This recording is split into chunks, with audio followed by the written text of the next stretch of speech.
Hi, little one. Good morning.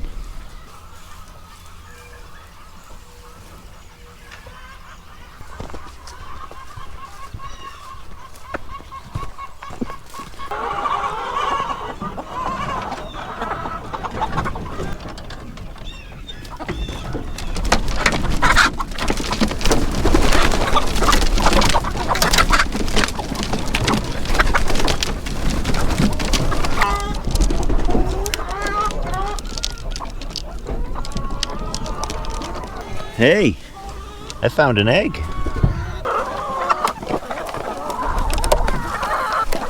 Where do you think this came from? It came from a chicken. Oh, they do that? They do. What? I didn't do anything.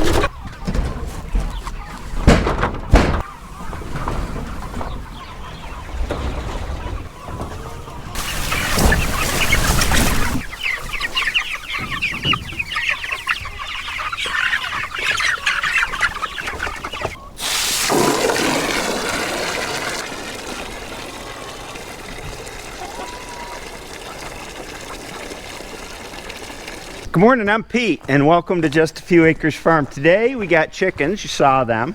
We got little pigs, we got big pigs, we got cattle, and hopefully we have hay.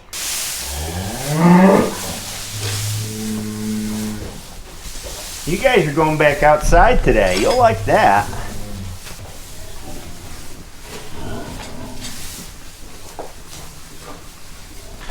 Good morning, monsters. Hey, Red.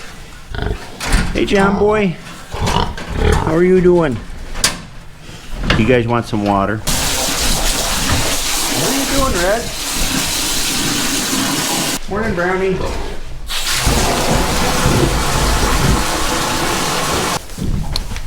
Orton's looking for love, but he has no success with this lady so far. Calves are like, what's going on here? Right, guys? Some for brownies, piglets. They're starting to get to the little chunk phase.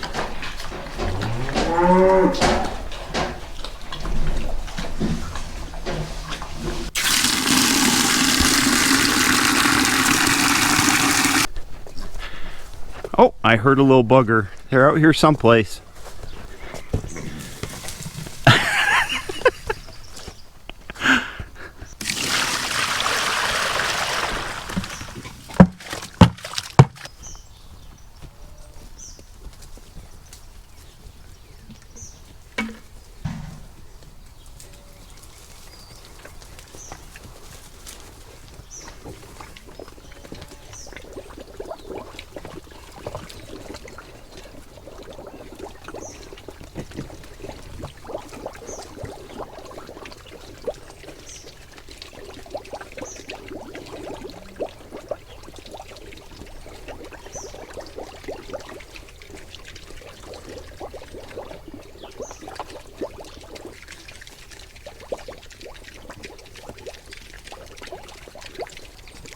They're getting braver. Pretty soon they'll be knocking me over.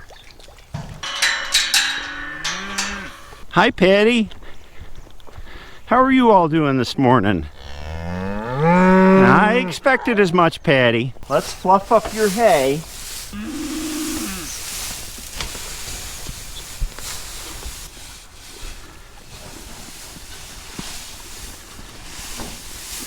Hi, Sally.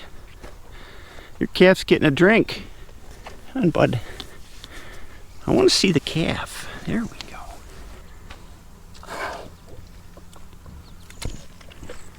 That's gotta hurt.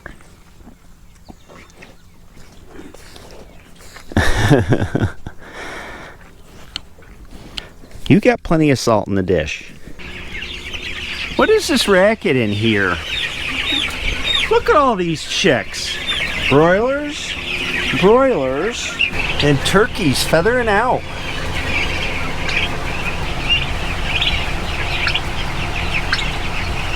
The little piggy's time has come. Where do we want to put this thing? I think I'll put it right here. Good place as any.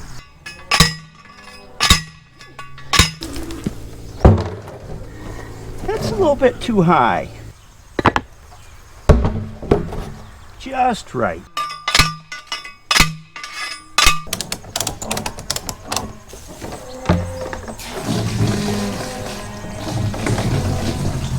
I found this method to be excellent for watering pigs, both on pasture and in our winter pen. It's just a 55-gallon food grade drum with these 2 gravity flow nipple drinkers in the bottom of it. And these are special to gravity flow and putting in drums like this. I got these from Hogslat, and they hold up wonderfully. If the O-ring ever goes inside and they start dripping, you can just order new O-rings for them. And as the pigs grow, I just add concrete blocks underneath here and raise the drum up, loosen up the ratchet strap, and just bring the whole thing up. It's really important, especially when it's hot outside, that pigs have, number 1, shade, and number 2, kind of endless supply of water. So they'll both drink from this, and then when it gets hot, they'll play with the nipples here and make a wallow in here so they can cool off when it gets warm. It's not such a problem when they're little pigs. Little pigs don't have the problems with getting too hot that big pigs do. So as they grow, they'll wind up making a wallow here. While this is filling up, I wanted to show you what the little pigs have done in here. They're on their way to clearing it out, but the first thing they do is they make trails. And those trails run all over the place in here. Here's one. They've made trails all through here. They're starting to root up the ground. Trails go through here. Piglet's eye view. They're all through here. And this lot's got burdock growing all through it. And I don't think the pigs like the burdock as much as the other plants, but instead what they do, the smart little critters, is they'll clear out the undergrowth here underneath the burdock.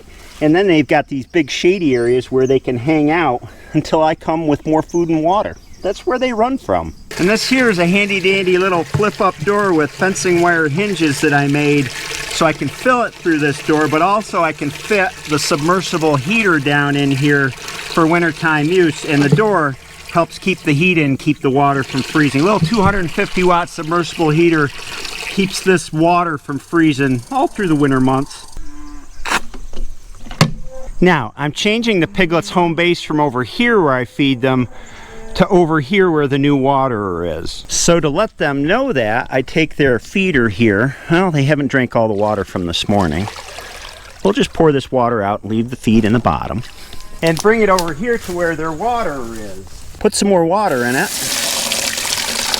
And that's all I need to do to train piglets to drinking out of this, because they'll be in this area eating their slop like they always have, and being curious, they'll come over and start playing with these and figure out that water comes out of them, and I expect by tomorrow they'll be drinking out of it. I've had people send me questions about, well, geez, how do I train the pigs to drink out of the nipple drinker? And honestly, it's always been as simple as that. Through, I don't know, 20 batches of piglets, I've never had to do anything else. Now, if I ever did have a problem with that, I guess I would think about putting something on the nipple drinker that the pigs are going to want to lick at, like maybe some honey or something like that, but it's never been an issue, so I've never had to do that. Ezra, how come you always come to see me when you're hungry? What? You want kibbles? Well, you know, if you showed up before 11 in the morning, you'd get food quicker, but you got to be out tomcatting, don't you? There we go. It looks like a barbecue, but it's not. I'm going to be busy this afternoon, so I want to get everything ready for dinner. Hey guys, how are you doing? You're all chewing your cuds. I know, Coco. Hi, Orden. If you saw the last video, we kind of ended in the middle of dividing the herd. Oh, she's coming into heat. The herd is divided now, so we have Orden's breeding group here in the barn, and then Titus's is out in the pasture. You saw them this morning.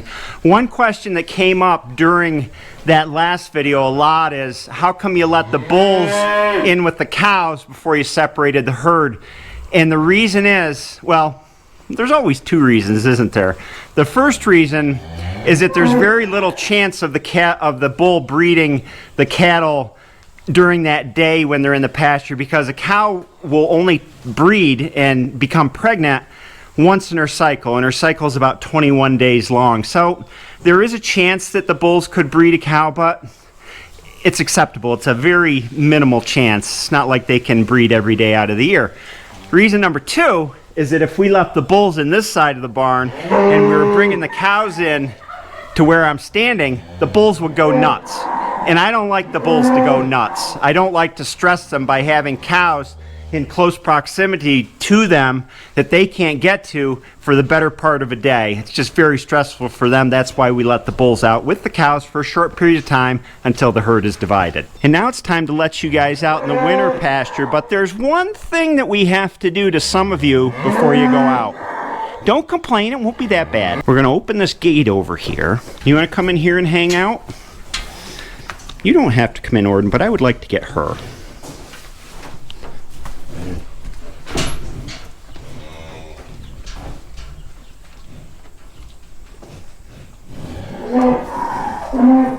You decide no, huh? Coco, you're full of complaints. Sure can't tell you're Patty's daughter. Come on, let's go. Nobody wants to move today. Is that her? Yep. There's two of them. Yep.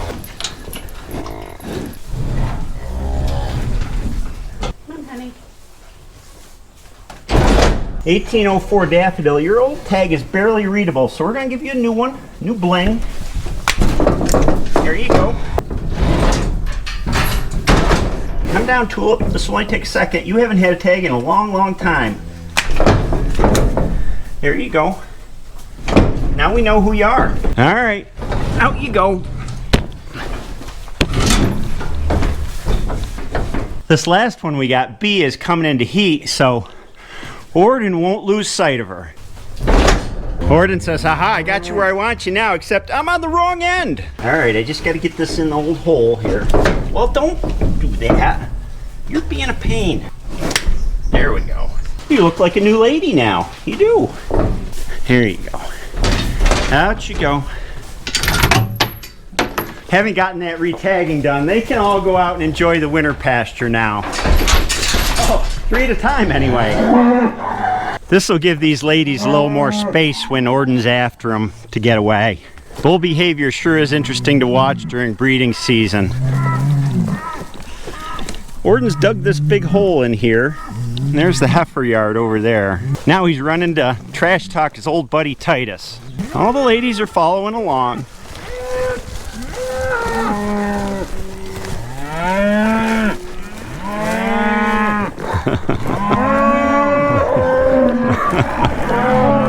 Marco!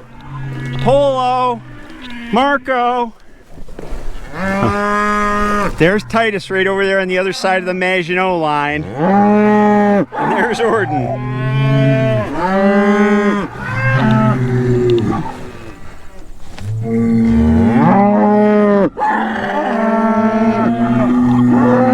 Titus is pawing at the ground. That's what they do. And here come the calves.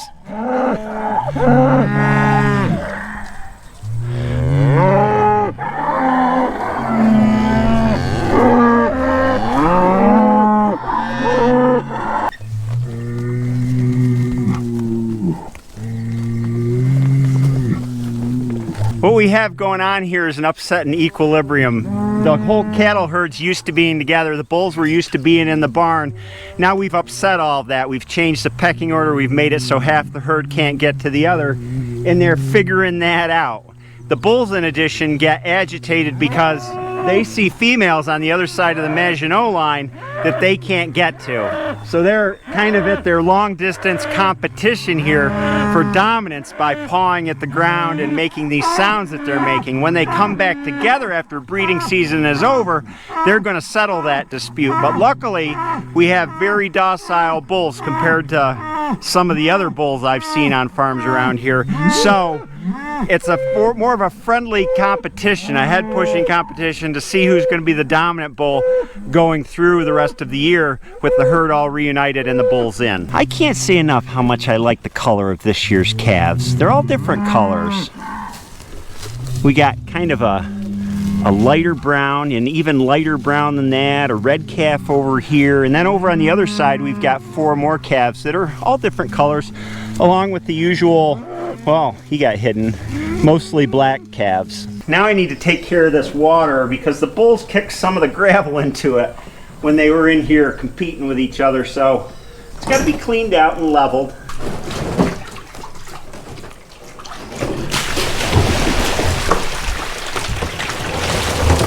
smell like gravel in there.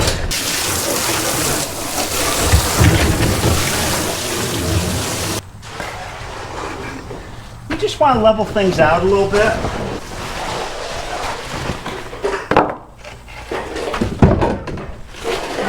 That's pretty darn close. Hook this hose back up to the float.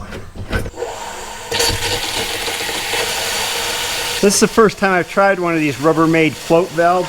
I like the Rubbermaid tanks all right. They're pretty durable even though they're plastic, but the float valve, I don't like it. It fills the tank up much too much so that you got to get it level or else it'll overflow. The older metal ones that I've got on the other tanks, I don't have that problem with. In addition, these Rubbermaid float valves will only go on plastic tanks, whereas the metal ones, I forget the brand they are, will go on plastic or metal tanks. For dinner and for lunches all this week, I am cooking a ham. Hillary and I have named this ham Ham Dough Calrissian. And this is my favorite way to cook a ham in the old Showtime rotisserie. They work great.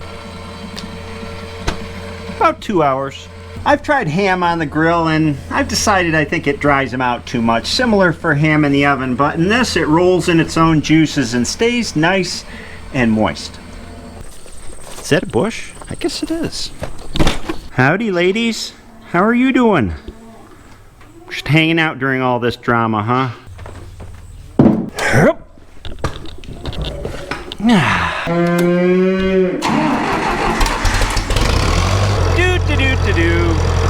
And one of the things that happens during breeding season is this. Titus pushes things around with his head, including the mineral feeder.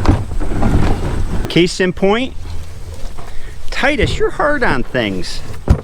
Occasionally he tips it over too, so instead of feeding loose mineral, which is expensive, I drop mineral blocks in, because if they tip over, I can just put them back in. These horse flies, Titus, get them off you.